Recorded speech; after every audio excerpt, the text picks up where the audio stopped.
वाणी विनायक। जय सोमनाथ। श्री सोमनाथ संस्कृत यूनिवर्सिटी वेरावल द्वारा diploma in vastu शास्त्र के प्रश्न पत्र नंबर तीसरे के दूसरे और तीसरे यूनिट में प्रवेश कर रहे हैं। इससे पहले आपने भूमि से संबंधित सभी विषयों का ज्ञान प्राप्त कर चुके हैं। कौन सी भूमि वास योग्य है, कौन सी भूमि वास योग्य नहीं है, कौन सी भूमि ब्राह्मण वर्ण की है, क्षत्रिय वर्ण की है, वैश्य वर्ण की है, शूद्र वर्ण की है। इस तरह से आप पिछले पूर्व अध्ययन कर चुके हैं। इस प्रकरण में आप ग्रह की आयु कितनी होती है, ग्रह प्रवेश हेतु कौन कौन से मास ग्राह्य हैं, किस मास में ग्रह प्रवेश करना चाहिए, बामार्क रवि क्या है, ग्रह प्रवेश में बामार्क रवि क्या होता है उसकी चर्चा करेंगे। कलश चक्र, जिसे कुंभ चक्र बोलते हैं, कलश चक्र की चर्चा करेंगे। ग्रह प्रवेश में क्या क्या विधान किए जाते हैं यह चर्चा करेंगे। देवताओं का स्थापन कैसे होता है वास्तुशास्त्र के अनुसार से, किस लग्न में किस देवता की स्थापना करनी चाहिए, ये सब चर्चा करते हैं। तो आइए सर्वप्रथम ग्रह की आयु का किस नक्षत्र में किस योग में ग्रह का निर्माण करना चाहिए कि ग्रह की आयु लंबी हो और अच्छी हो। तो बताएं कि ग्रह की आयु के लिए तिथिवार नक्षत्र का चयन करना चाहिए। उसमें भी लग्न सबसे श्रेष्ठ होती है। बताया है कि लग्न ऐसी लेनी चाहिए जिसमें वर्षों तक घर स्थिर रहे, यानी सुदृढ़ मजबूत रहे। तो वास्तुशास्त्र में बताया है गुरु लग्ने रवि षष्ठे दूने सौम्य सुखे स्थिते तृतीयस्थे के पुत्रे च तद ग्रहम शतमायुषम। ऐसे ग्रह का यदि निर्माण होता है तो वह ग्रह 100 वर्ष तक रहता है, यानी 100 वर्ष तक गिरता नहीं है, ज्यों का त्यों रहता है। कैसे कि गुरु लग्ने, जिस समय ग्रह प्रवेश करते हैं, एक ग्रहारंभ करते हैं, उस समय लग्न ऐसी लेनी चाहिए, इस समय ऐसा करना चाहिए कि गुरु लग्ने, लग्न स्थान पर गुरु बृहस्पति हो, षष्ठे रवि, छठे स्थान पर रवि सूर्य होना चाहिए। द्यूने सौम्य द्यून स्थान सप्तम स्थान को कहा गया है। दूने सौम्य, यानी सौम्य नाम का सौम्य बुध होना चाहिए। सुखे सीते, और सुख स्थान पर शीत माने शुक्र होना चाहिए। और तृतीय स्थान पर अर्कपुत्र अर्थात शनि। इस तरह से ग्रह, यदि ग्रहारंभ करते समय इस तरह की कुंडली बनती है तो वह ग्रह 100 वर्ष तक रहता है। 100 वर्ष तक उसमें कोई तकलीफ पड़ती नहीं है और हमेशा वह ग्रह चलता रहता है। इसके बाद भी 100 वर्ष से अधिक भी 200 वर्ष, 1000 वर्ष का भी ग्रह निर्माण होता है, तो वो कुछ विशेष योग होते हैं। 200 वर्ष के लिए योग बताया है कि 200 वर्ष कौन सा ग्रह रह सकता है। तो बताया है कि लग्ने भृगौ, पुत्र गे, षष्ठे भौमे, तृतीय गे रवो, यस्य ग्रहारंभासा सतिष्ठेद शतद्वयम्। 200 वर्ष तक वह ग्रह रहता है। तो लग्ने भृगु, जिस समय ग्रह का प्रारंभ करते हैं, खनन काम करते हैं, उस समय लग्न में शुक्र, भृगु शुक्र होना चाहिए। पुत्र गे इज्जे, इज्जे यानी बृहस्पति, पुत्र गे, पुत्र के स्थान पर, यानी तो पुत्र स्थान कैसे जानेंगे? कुंडली में 12 भाव होते हैं, तनु, धन, इस तरह से। तो प्रथम स्थान तनु का है, दूसरा धन का है, तीसरा सहज भाई का है, चौथा स्थान सुख का है, पांचवा स्थान सुख पुत्र का है, छठा स्थान रोग और शत्रु का है, सातवां स्थान दाम्पत्य जीवन पति पत्नी का स्थान है, अष्टम स्थान आयु का है, नवम स्थान धर्म और भाग्य का है, 10वां स्थान कर्म का है, 11वां स्थान आय और 12वां व्यय। इस तरह से कुंडली की संज्ञा की गई है।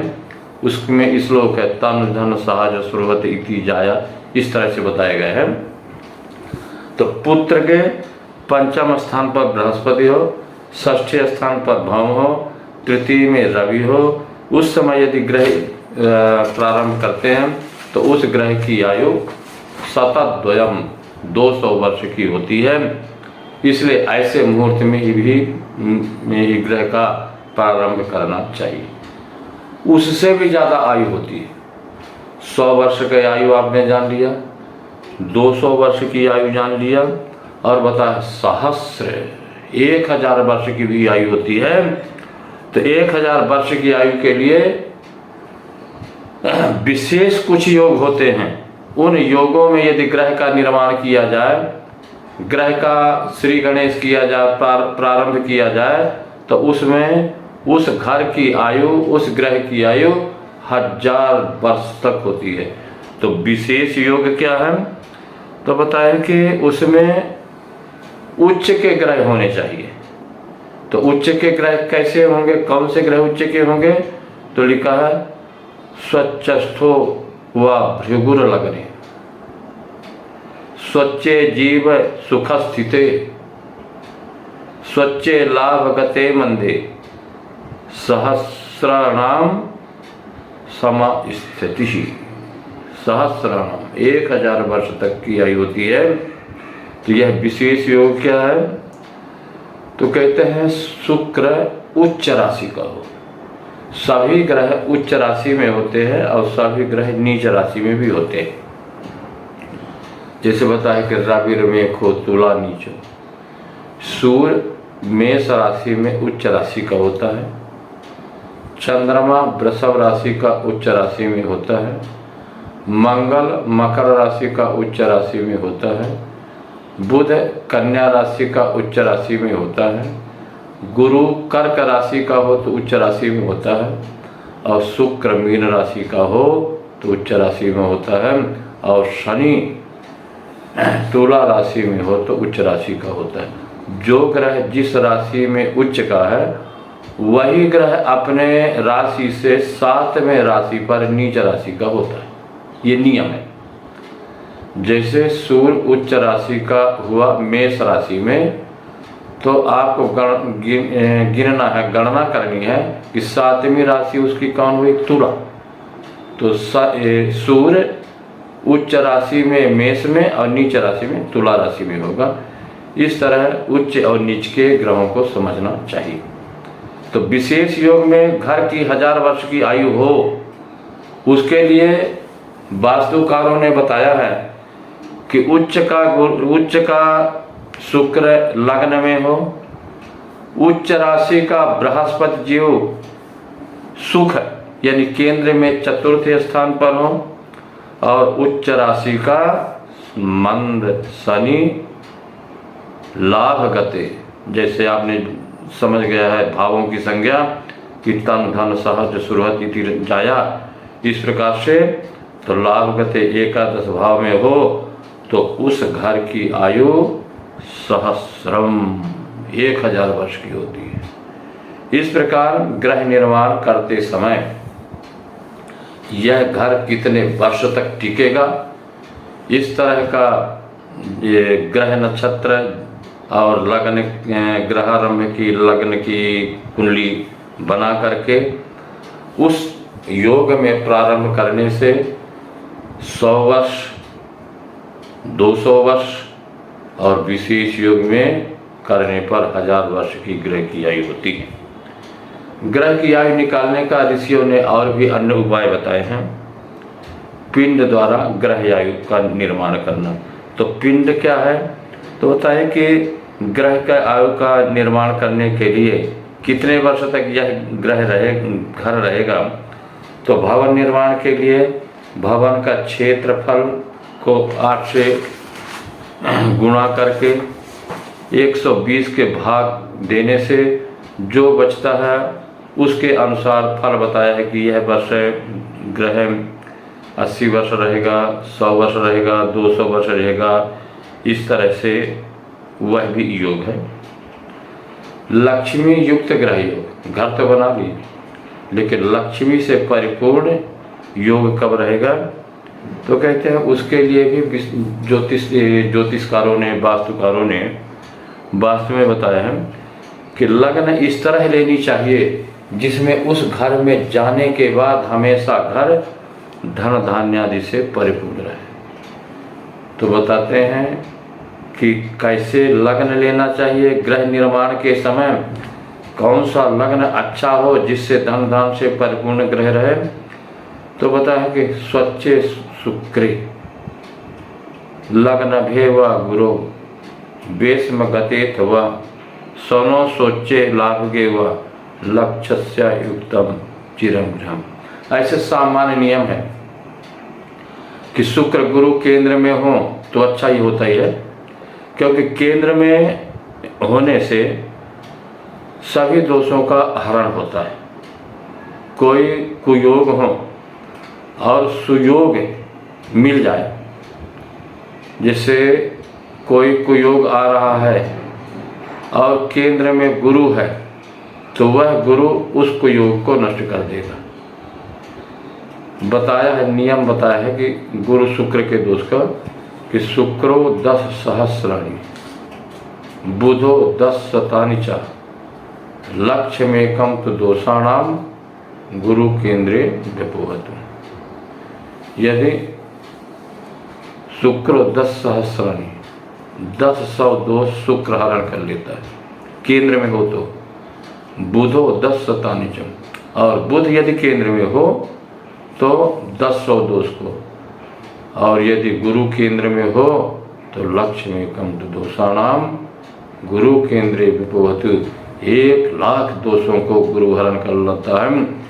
तो केंद्र किसे कहते हैं? केंद्र जानने के लिए जैसे हर भावों की संज्ञा बताई है कि केंद्र क्या है, त्रिकोण क्या है, उपचय क्या है, इस तरह से सभी की संज्ञा दी गई है। तो आपको समझना है केंद्र 1, 4, 7, 10 को केंद्र कहते हैं। यानी लग्न कुंडली बनाते हैं, ग्रह निर्माण की जन्मपत्री बनाते हैं, लग्न बनाते हैं तो 12 भाव बनाने पड़ेंगे। तनु धन सहज सुहति तिरो, इस तरह से 12 भाव बनाने हैं। तो उसमें जो पहला स्थान है उसको केंद्र कहते हैं, चतुर्थ स्थान को भी केंद्र कहते हैं, सप्तम स्थान को भी केंद्र कहते हैं और 10वें स्थान को केंद्र कहते हैं। यानी 12 भावों में से 4 स्थानों की केंद्र संज्ञा होती है। इसलिए केंद्र में यदि शुभ ग्रह होते हैं तो अनेक दोषों का हरण कर लेते हैं। इसलिए ऐसी ही लग्न लेनी चाहिए कि जिससे अनेक दोषों का हरण हो सके। और यदि 3 ग्रह उच्च के हो तो अच्छा होता है, और यदि 3 ग्रह नीच के हो गए तो बताया हम कि शत्रु क्षेत्र गतः खेतु नीच स्थैरो पराजितई। यदि शत्रु क्षेत्र में खेत है, ग्रह ही है। यदि 3 ग्रह निर्माण करते समय यदि शत्रु क्षेत्र में पड़े हैं तो एक तो घर बनाने में ही बहुत सारी तकलीफें पड़ेंगी, कहीं न कहीं तकलीफ होती रहेगी, रुकावटें होती रहेंगी। और यदि घर बन भी गया है तो लक्ष्मी तस्य विनश्यति, उस घर में लक्ष्मी नहीं रहेगी, निर्धन रहेगा व्यक्ति। इसलिए 3 ग्रह नीच के नहीं हो ऐसा परित्याग करना चाहिए। कितनी बार होता है कि घर तो बहुत अच्छा बना लिए हैं, लेकिन 1 साल के बाद वह घर दूसरे के हाथ में चल गया।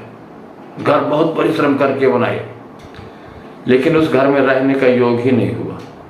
ऐसे ऐसे कारण बन गए कि पर हस्तगतः दूसरे के हाथ में चला गया। तो ऐसा कौन सा योग होता है कि दूसरे के हाथ में चला जाता है? तो बताइए, यदि वर्णपति निर्बल हो, उस समय ग्रह बना लिए, घर का निर्माण किए, 7वें भाव का मालिक है, 8वें भाव में जो स्थित ग्रह है वह शत्रु के नवमांश में नीच राशि हो या दुख अवस्था में हो, तो ऐसे योग में उत्पन्न ग्रह जो बनाते हैं वह परहस्तगत होता है, उसमें मकान मालिक रह नहीं सकता है। इस तरह से ग्रह निर्माण में सुंदर लग्न लेनी चाहिए, नीच राशि को त्याग करना चाहिए, और परहस्त के जो योग हैं, परहस्त नहीं चला जाए उसका भी ध्यान रखना चाहिए।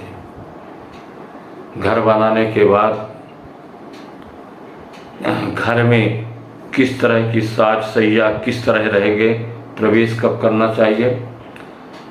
तो कहते हैं कि अकपाटन, घर बन गया है लेकिन अकपाटन, कपाट के बिना, दरवाजा के बिना, साज सैया के बिना, ग्रह शोभा किए बिना और बलिदान किए बिना उस घर में प्रवेश नहीं करना चाहिए।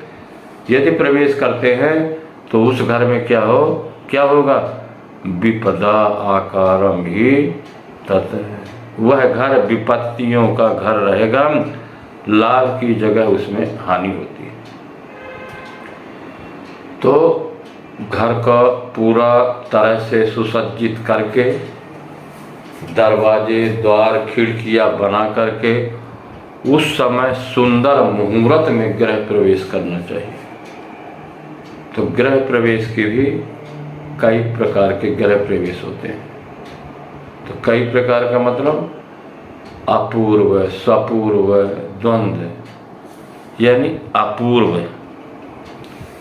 जो किसी ने पहले प्रवेश नहीं किया हो, यानी सबसे प्रथम आप ही प्रवेश कर रहे हैं, यानी नवीन ग्रह।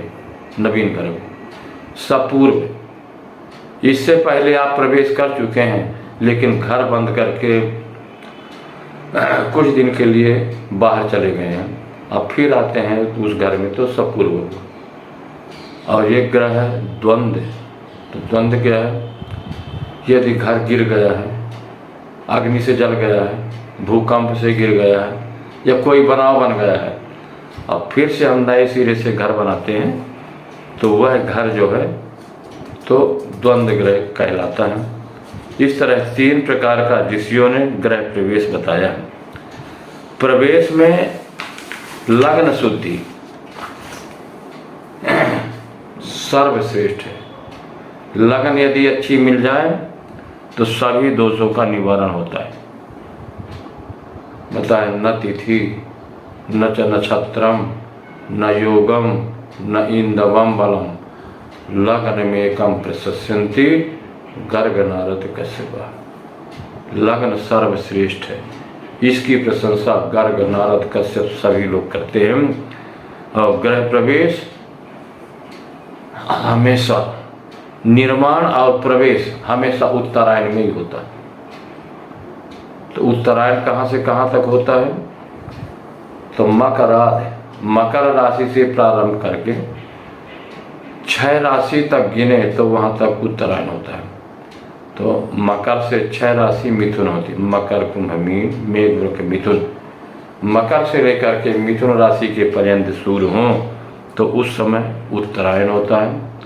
और कर्क से जब धनु राशि तक दक्षिणायन होता है। इसलिए उत्तरायण में, उत्तरायण देवताओं का दिन है। और देवशयन नहीं होना चाहिए। तो आषाढ़ शुक्ल एकादशी से लेकर के कार्तिक शुक्ल एकादशी तक देवशयन होता है। आषाढ़ शुक्ल को देवशयन उत्सव देवशयन मनाते हैं, और कार्तिक शुक्ल एकादशी को बोलते हैं देव उठनी एकादशी, प्रबोधनी एकादशी। आज देव उठ गए हैं, इस तरह से देव शयन में नहीं करना चाहिए, देव जागृत में ही करना चाहिए। और उसमें भी महीना फिक्स किए, तो महीना बैसाख, ज्येष्ठ, माघ, फाल्गुन, इन महीनों में मृदु संज्ञक नक्षत्र और ध्रुव संज्ञक नक्षत्र है। तो नक्षत्रों की भी संज्ञा होती है। जैसे आधोमुख जो संज्ञा होती हैं उन्हें आधो माने नीचे, तो जब नींव खनना जाता है ना तो आधोमुख संज्ञक वाले नक्षत्र में किया जाता है। मृदु संज्ञक, ध्रुव संज्ञक, क्षिप्र संज्ञक, उग्र संज्ञक, अनेक प्रकार के नक्षत्रों की संज्ञा होती है। तो उनमें से गृह प्रवेश के लिए बताया कि मृदु संज्ञक नक्षत्र हो, तो मृदु संज्ञक नक्षत्र मृगशिरा, चित्रा, रेवती, अनुराधा, ये मृदु संज्ञक है। और ध्रुव संज्ञक उत्तरात्रय, उत्तरात्रय माने तीनों उत्तरा, उत्तरा फाल्गुनी, उत्तराषाढ़ा, उत्तरा भाद्रपदा और रेवती, यह नक्षत्र ध्रुव संज्ञक है। इन नक्षत्रों में जन्म राशि से 8वां लग्न नहीं होना चाहिए, यानी यदि किसी को वृश्चिक राशि में गृह प्रवेश करना और उसकी जन्म राशि मेष है, तो मेष से वृश्चिक राशि 8वीं हुई, इसलिए सब कुछ मिलता हो, लेकिन 8वीं राशि में प्रवेश नहीं करेंगे, मुहूर्त नहीं बनता है। केंद्र में शुभ ग्रह हो, उपचय स्थान पर पापक ग्रह हो, उपचय 3, 6, 10, 11 उपचय कहते हैं। इन स्थानों में पापक ग्रह हो तो ऐसे सुंदर योग में ग्रह प्रवेश करना चाहिए। और भी ग्रह प्रवेश के नक्षत्र इनके अलावा भी बताए हैं, मृदु संज्ञक, ध्रुव संज्ञक के अलावा भी बताए हैं कि रेवती, धनिष्ठा, सतभिषा, रोहिणी, तीनों उत्तरा, फाल्गुन, तीनों उत्तरा हैं। और चंद्रमा क्षीण नहीं हो गए, क्षीण माने चंद्रमा प्रबल हो, सबल हो। और शुभ बार, तो शुभ बार कौन कौन से हैं, तो केवल 2 बार ही वर्ज है, बाकी सभी बार शुभ है। आदित्य भौम वर्जास्तु शुभे 12 शुभे स्वेता। ग्रह प्रवेश में या ग्रह से संबंधित, घर से संबंधित कार्यों में आदित्य रविवार और भौम मंगलवार को छोड़ करके गृह प्रवेश करना है। तिथियों में बताया कि 7 तिथियां, 7 माने सुंदर तिथियां। तो सुंदर तिथियां कौन कौन सी हैं, तो द्वितीया, तृतीया, पंचमी, इस तरह से है। तो केवल तिथियों का इतना याद रखना है कि रिक्ता तिथि को छोड़कर, जैसे तिथियों की संज्ञा होती है नंदा, भद्रा, जया, रिक्ता, पूर्णा, तो केवल रिक्ता तिथि वर्ज है। तो 4, 9, 14 तिथि का नाम ये तिथियां हों तो उनकी रिक्ता संज्ञा होती है। और अमावस्या को छोड़ करके अच्छे नक्षत्रों में, शुभ लग्न में ग्रह का प्रवेश करना चाहिए। उसमें भी ये सब हों तो उससे भी ज़्यादा लग्न शुद्धि, लग्न शुद्धि बताएं कि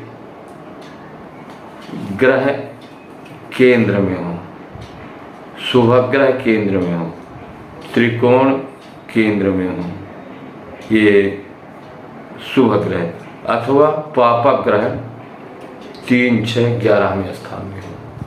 तो जैसा आप लोगों ने समझ लिया है कि केंद्र स्थान किसे कहते हैं, 1, 4, 7, 10 को केंद्र कहते हैं, और 5 और 9 को त्रिकोण कहते हैं, और त्रिकस्थ 3, 6, 11 को त्रिकस्थ कहते हैं। तो केंद्र में यदि शुभ ग्रह हैं तो हजारों लाखों दोषों का हरण करते हैं, और यदि त्रिकस्थ है, पापक ग्रह है, 3, 6, 11वें स्थान पर पापक ग्रह हैं तो बताया है पापक ग्रह राहु केतु शनि हैं, तो ये पापक ग्रह है। तो यदि शनि त्रिकस्थ एकादश भाव में है तो वो भी शुभ फलदायी है, सभी अरिष्टों को शांत कर देता है और अपना रास्ता आगे दिखाता है। इसलिए लिखा है त्रिषष्ठे एकादशे शनि सर्वारिष्ट प्रशांते, सभी प्रकार की समस्याओं को हल कर देता हूँ। इस तरह सुंदर लग्न में सुंदर मुहूर्त में ग्रह प्रवेश करना चाहिए। ग्रह प्रवेश करते समय कौन कौन सी चीज़ों को ध्यान में रखना है? मुहूर्त तो अच्छा होना ही चाहिए, लग्न अच्छा होना चाहिए, लेकिन और भी बातें ध्यान में रखना है। तो कौन सी बातें हैं? बामार्क रवि प्रवेश लग्न ऐसी लेनी चाहिए कि जो बाएं भाग में रवि आता हो। तो बाएं भाग में रवि कैसे जानेंगे कि आ रहा है?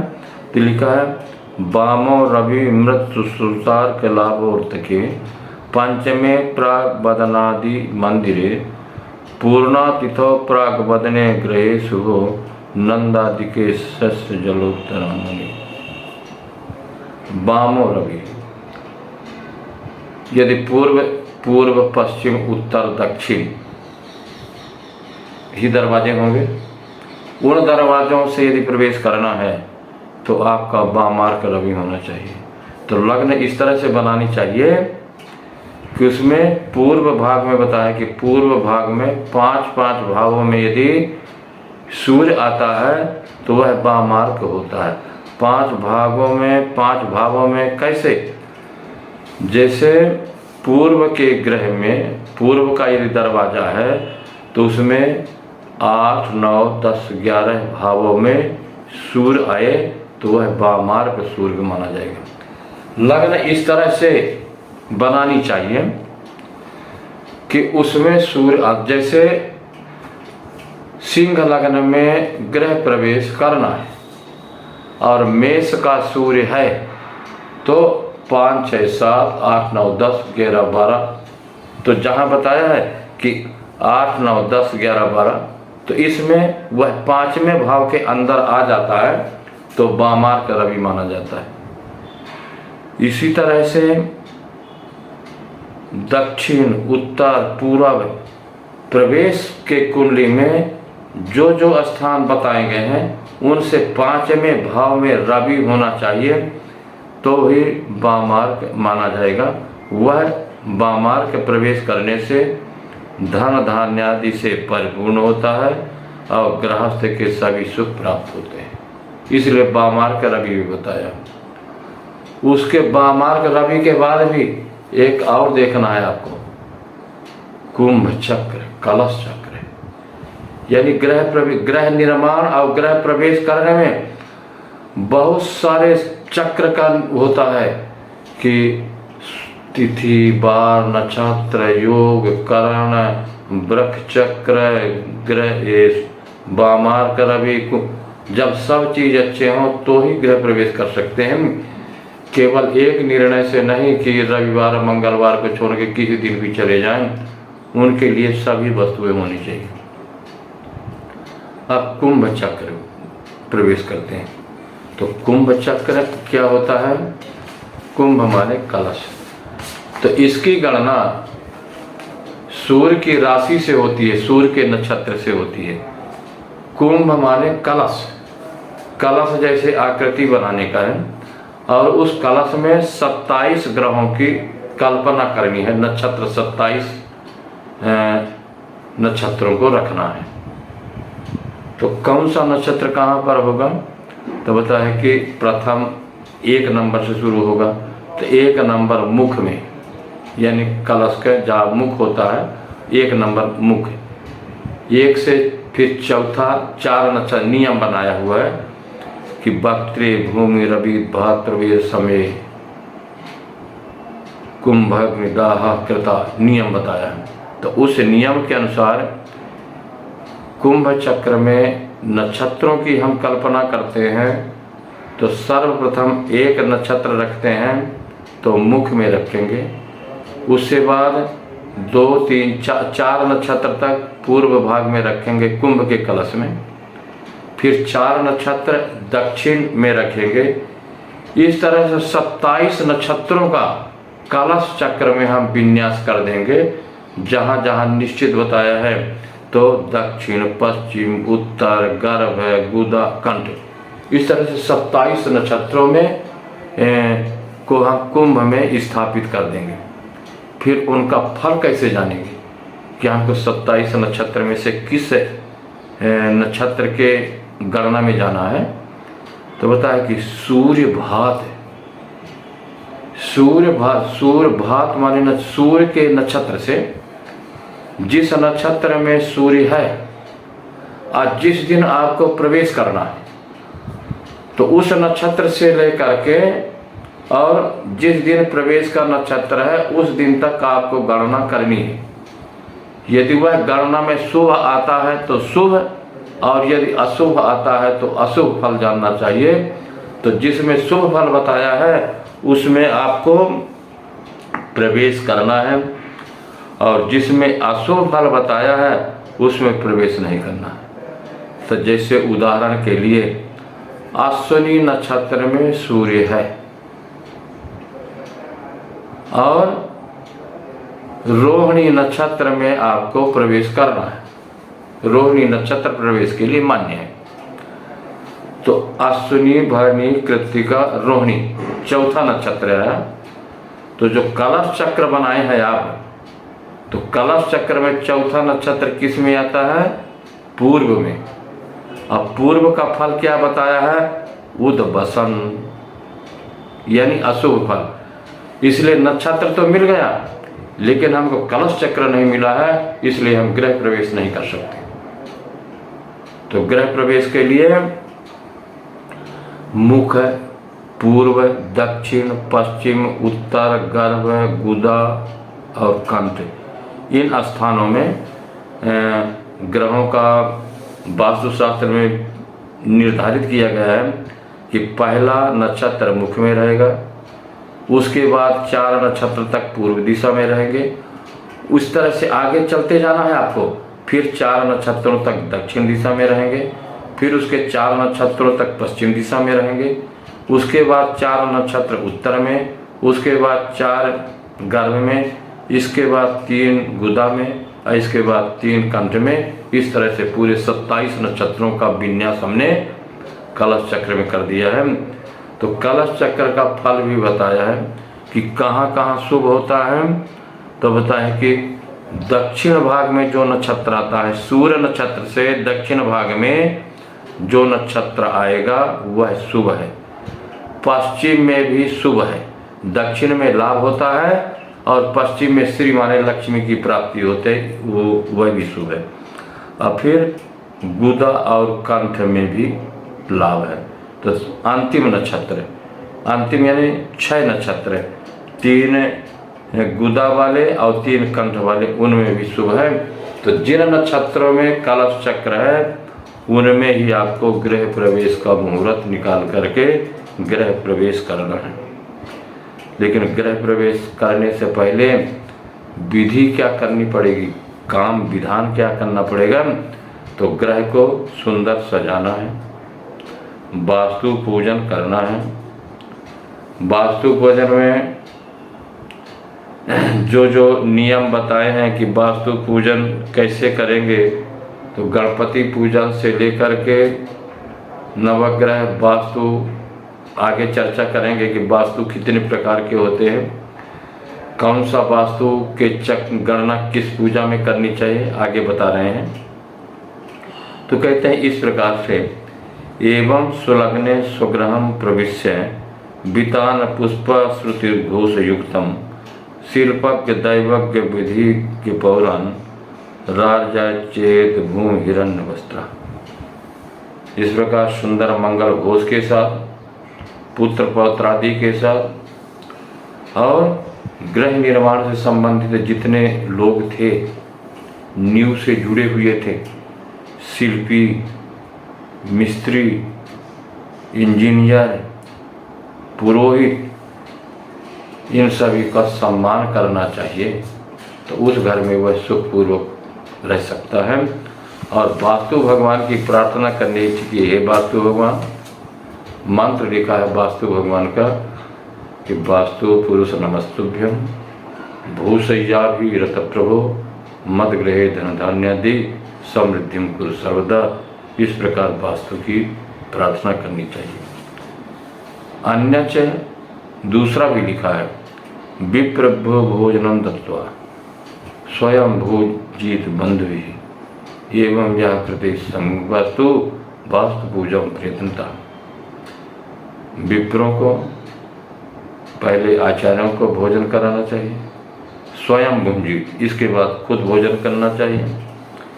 इस प्रकार विधि विधान के बाद जो वास्तु पूजन करता है वह आरोग्य, उसकी संतान तेजस्वी प्रतिभाशाली बनता है और धन धान्यम लभे नरः, धन धान्य आदि से परिपूर्ण होता है। इस प्रकार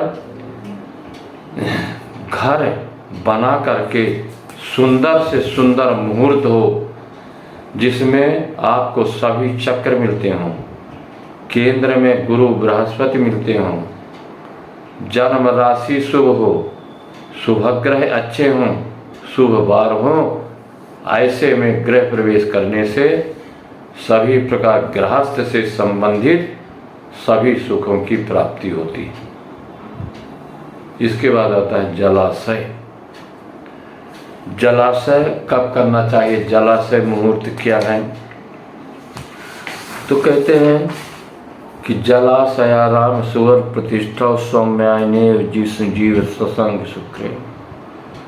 जलाशय की प्रारंभ और प्रतिष्ठा भी सुंदर लग्न में, जैसा कि मृद संज्ञक नक्षत्र आप समझ गए हैं, क्षिप्र संज्ञक नक्षत्र समझ गए हैं, ध्रुव संज्ञक नक्षत्र का समझ गए हैं, अपक्षे सीते शुक्ल पक्ष, ऐसे सुयोग में जलचर राशि का चंद्र हो, उस समय ग्रह की प्रतिष्ठा, ये जलाशय राम आराम माने बगीचा इत्यादि की प्रतिष्ठा की जाती है, तो उसमें यश कीर्ति प्रतिष्ठा प्राप्त होती है।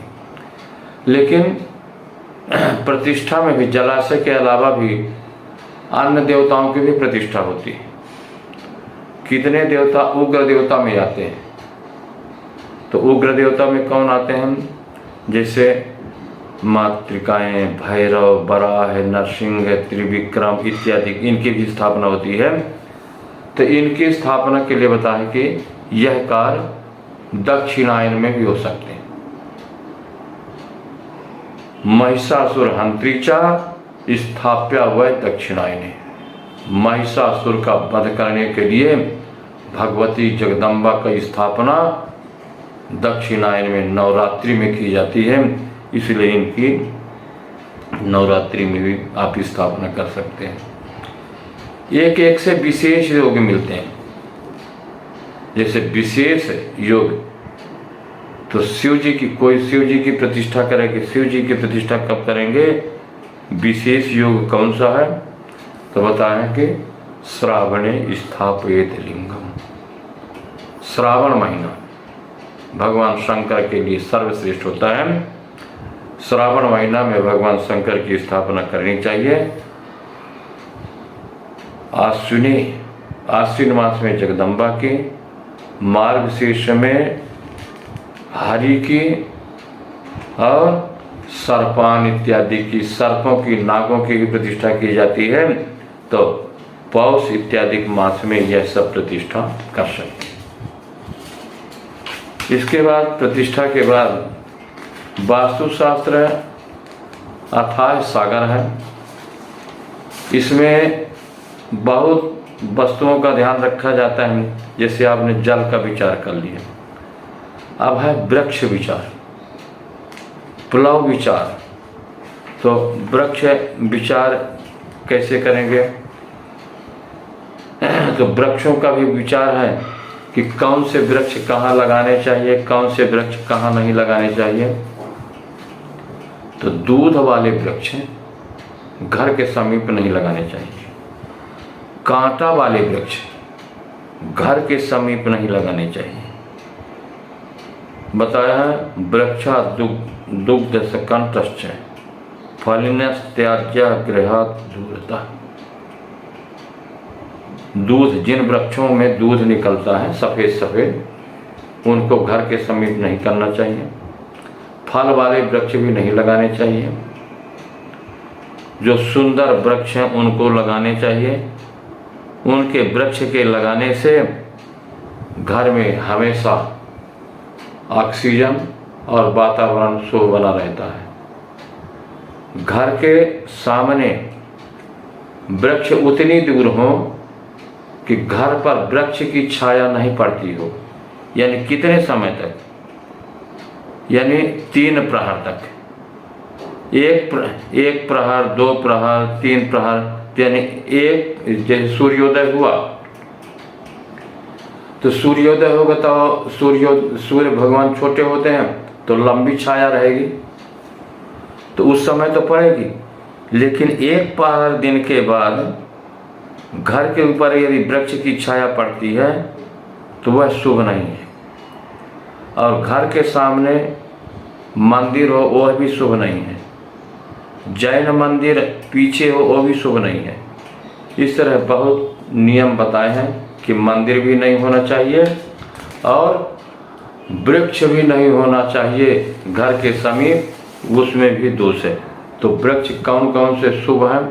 जैसे बताए कि दूध वाले वृक्ष, कांटे वाले वृक्ष अशुभ हैं। तो बताए कि शुभ वृक्षों के बताते हैं कि अशोक, समी, मौलसिरी, पुन्नाग, चंपक वृक्ष शुभ हैं। द्राक्ष, बेल, मंडप, चंदन, पिपली। बेल का कहीं कहीं शुभ बताया, कहीं कहीं अशुभ भी बताया है। लिखा है अश्वत्थम कदम्बम च कदली बीज पूरकम यस्य गेहे प्ररोहन्ति साग्रही न प्ररोहन्ति। अश्वत्थ का वृक्ष, कदम्ब का वृक्ष, कदम्बम च कदली बीज पूरकम, बीज एक बीज पूरक नींबू आता है बड़ा वाला, जिसके घर में होते हैं साग्रही न प्ररोहति, उस व्यक्ति का विकास नहीं होता है, विकास रुक जाता है। इसलिए इनका भी त्याग करना चाहिए। फिर दूसरा मत बताते हैं कि अश्वत्थ, जैसे अश्वत्थ वृक्ष को तो निषेध किया है, नहीं लगाना चाहिए। लेकिन अश्वत्थ वृक्ष पूर्व दिशा में लगा सकते हैं। अश्वत्थः पूर्व तो धान्य, अश्वत्थ वृक्ष पूर्व दिशा में धान्य, धन धान्य आदि की वृद्धि करता है।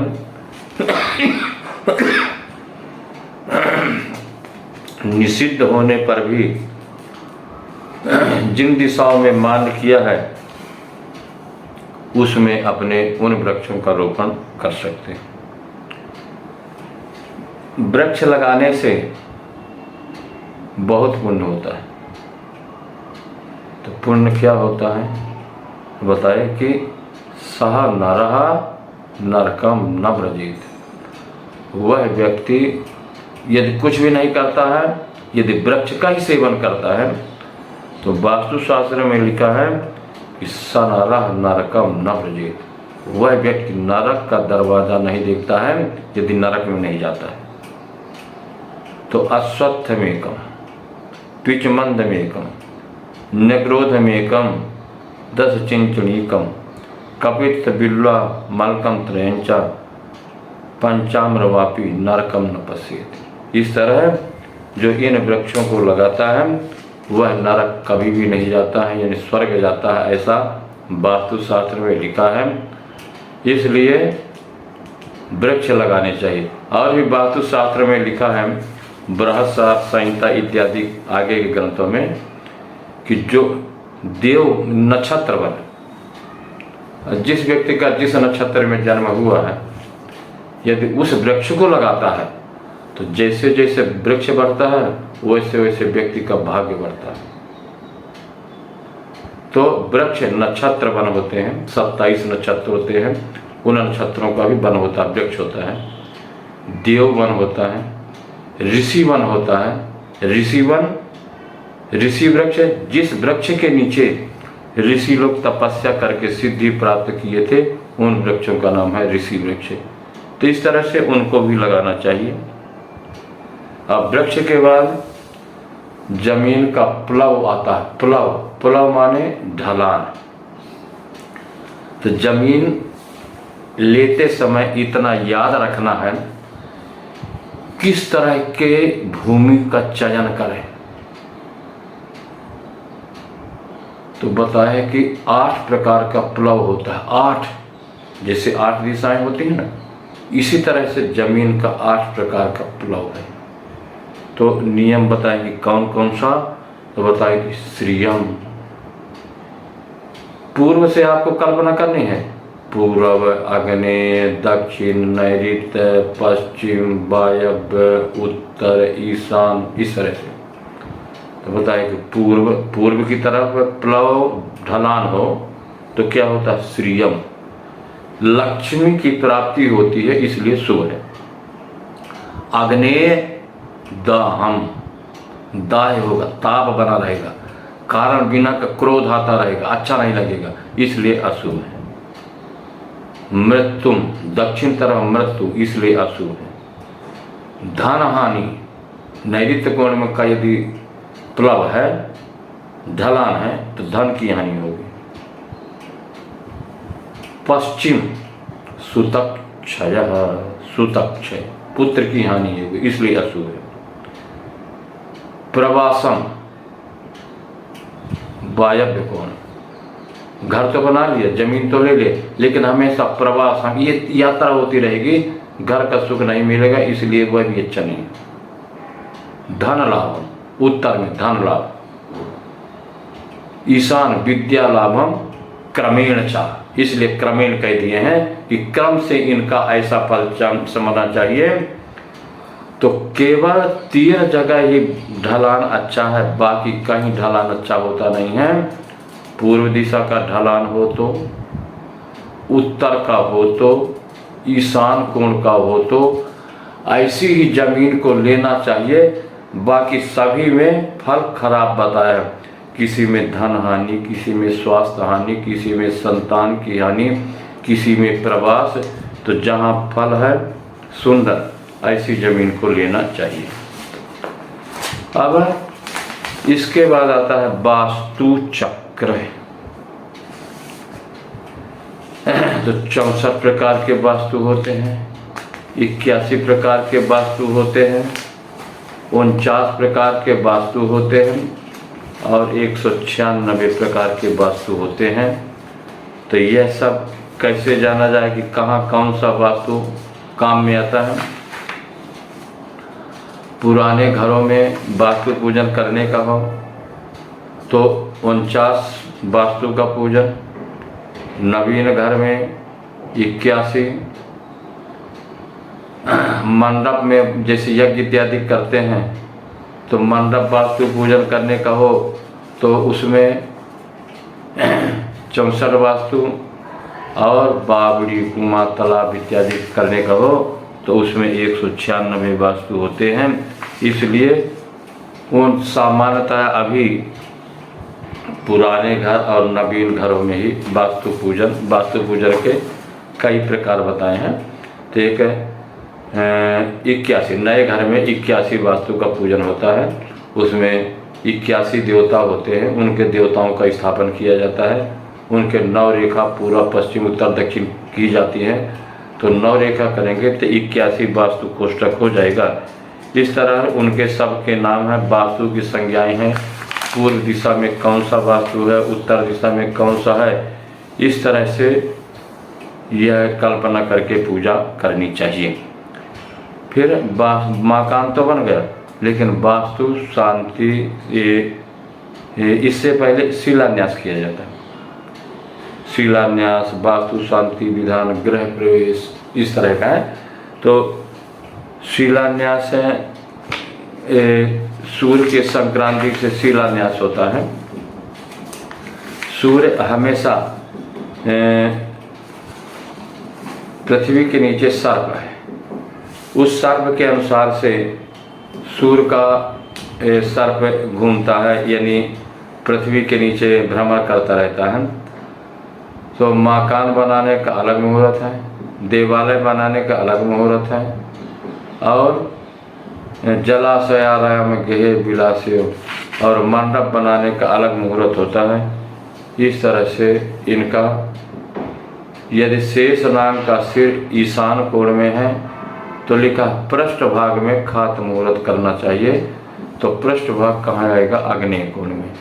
यदि मुख में कोई खात मुहूर्त कर दिया तो उसका मकान नहीं बनेगा। इसलिए ये नियम बने हैं कि ये ईशान, आग्नेय, नैऋत्य, वायव्य, इस तरह सूर्य की गति से शेष नाग चलते हैं, तो उनके पृष्ठ भाग में शिलान्यास करना चाहिए। शिलान्यास करने के बाद वास्तु शांति का विधान आता है। तो वास्तु शांति का विधान भी, वास्तु में जो जो ग्रह निश्चित किए गए हैं, तिथि, वार, नक्षत्र, योग, करण, उनमें वास्तु शांति की जाती है। वास्तु शांति में गणपति पूजा, कुल देवी पूजा, योगिनी पूजा, नवग्रह पूजा, और नया मकान हो तो वास्तु 81 पद की पूजा। तो जो जो नियम बताए हैं उनकी एक षोडशोपचार पूजा होती है।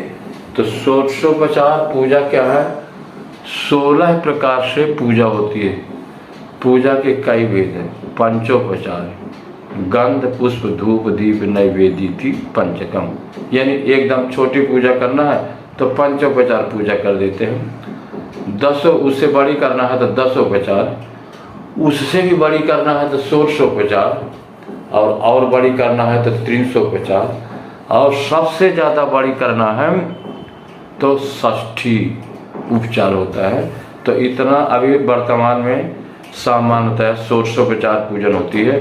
16 प्रकार के उपचार, यानी आवाहन, आसन, पद्य, अर्घ्य आदि, इस तरह से 16 उपचार होते हैं आरती तक। इस प्रकार ग्रह वास्तु शांति करनी चाहिए, और वास्तु शांति करने के बाद फिर ग्रह प्रवेश किया जाता है।